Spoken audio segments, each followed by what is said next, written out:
Here's a shocking truth that might make you uncomfortable. We've been sitting on the solution to our climate crisis for nearly half a century, and we're still dragging our feet.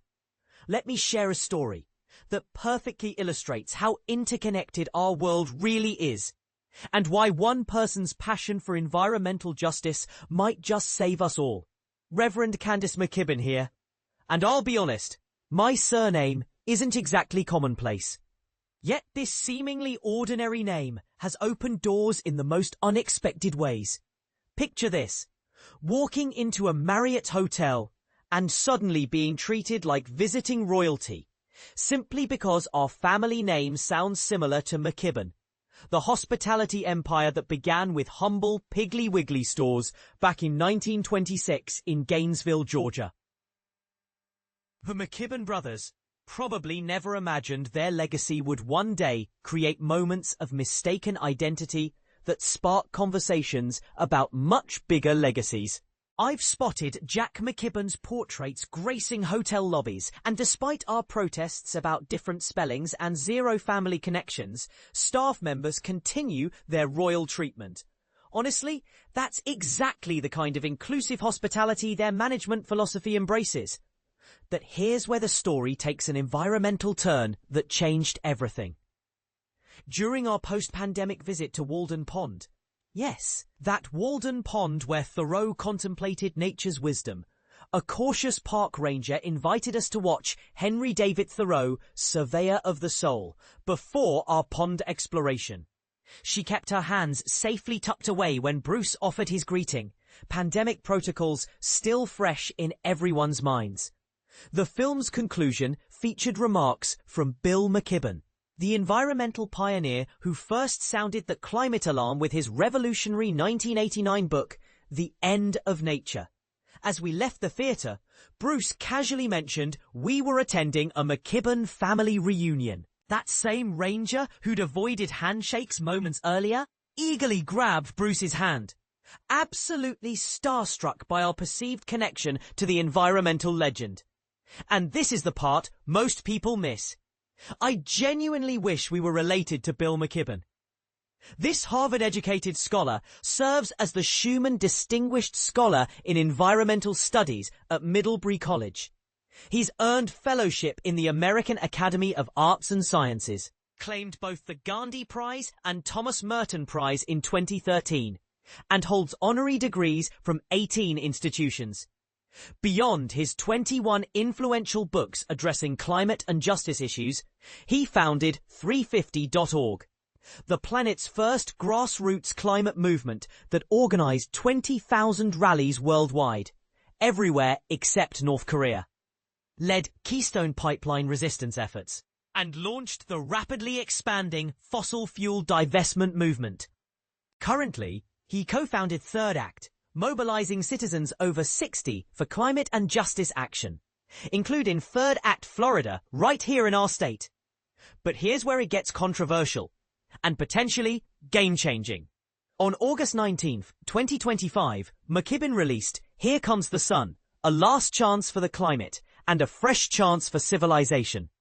What's absolutely remarkable, even surprising McKibben himself, is this. Precisely when planetary news seems most dire, renewable energy has crossed a critical affordability and accessibility threshold. Somewhere during this decade, we crossed an invisible boundary where solar and wind energy became cheaper than coal, gas, and oil production, McKibben explains. He believes immediate action could halt climate devastation while addressing both environmental and humanitarian crises, desperately requiring solutions. Imagine this: the same person labelled a doomsday prophet throughout his career, a title he's embraced, now delivers genuinely hopeful news. What a refreshing change for him and all of us to discover legitimate planetary hope exists if we act decisively now. Let me take you back to another pivotal moment that we completely botched. May 3rd, 1978, marked the inaugural Sunday. President Jimmy Carter visited the Solar Energy Research Institute his administration established in 1977. building upon congressional and Nixon administration efforts from 1974 to reduce foreign oil dependence. Carter declared, "We must undertake the extended, challenging process of reclaiming our economic independence. Sunlight cannot be embargoed. No cartel controls solar power. Its energy supply is inexhaustible. It won't contaminate our atmosphere or poison our water sources. It's completely free from unpleasant odors and smog. Solar energy simply requires collection, storage, and utilization." McKibben deeply regrets our failure to embrace this opportunity 48 years ago, yet feels tremendous excitement about today's second chance. If we're brave enough to seize it, this year's Sunday arrives September 21st, aiming to organize a powerful climate movement capitalizing on affordable solar power's remarkable opportunity. The Sunday website at sunday.earth provides user-friendly resources for planning and registering events of any size. Locating existing events to join and celebrating clean energy's potential. Here's what makes this movement so accessible and engaging. Spotify features a curated Sun Songs playlist. A global sun drawing collection showcases Sunday logo interpretations from worldwide contributors. You can add your own artwork. Pre-designed postcards help you communicate with lawmakers. Most importantly, we can read and share McKibben's extraordinary book, packed with astonishing information about our progress toward recovering what we've lost. Solar energy is no longer alternative. It's expanding faster than any energy source in human history. The crucial challenge now involves propelling this rising solar movement forward, despite massive fossil fuel industry resistance and their political allies. Diana Butler Bass, a theologian I deeply respect, praises McKibben's book not only for its remarkable content, but the sheer beauty of its prose. It brilliantly combines scientific information with moral imperative, inspiring both hope and action. While McKibben isn't a preacher, he's taught Sunday school and led worship at his small Vermont Methodist church. He expresses profound gratitude. The good Lord graciously positioned this enormous burning gas sphere 93 million miles overhead.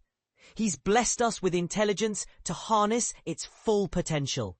It's shameful that we waste this gift day after day after day after day. The sun already provides light and warmth. It already enables photosynthesis. And now it's ready to supply all the power we could ever need. I believe we should thank God for this gift. But here's where some of you might disagree with me, and I want to hear about it. Is it really realistic to expect rapid global transformation when fossil fuel industries wield such enormous political and economic power? Are we being naive to think individual actions and grassroots movements can overcome decades of entrenched corporate interests? Should we be focusing on technological solutions instead of behavioral changes? My prayer is that we'll express gratitude to God and discover the determination to utilize this remarkable gift available to us through immediate action. Will you join thousands worldwide who recognize this as a decisive moment? September 7th is Grandparents' Day. Perhaps those of us blessed with grandchildren will engage for the sake of those precious children we cherish. Consider this. 1 in 5 global deaths annually could be prevented without breathing fossil fuel combustion byproducts. Think about seizing the greatest opportunity for rapid development and poverty alleviation that renewable energy has ever presented. Together, we possess this capability. How absolutely thrilling. Now I'm curious about your perspective. Do you think appealing to grandparents' love for their grandchildren is an effective climate action strategy? Or should we focus on economic arguments instead? Are religious and spiritual motivations more powerful than scientific data in driving environmental change? And honestly, are you willing to make personal sacrifices for solar adoption? Or are you waiting for someone else to lead? Share your thoughts, agreements, or passionate disagreements. This conversation is too important for silence.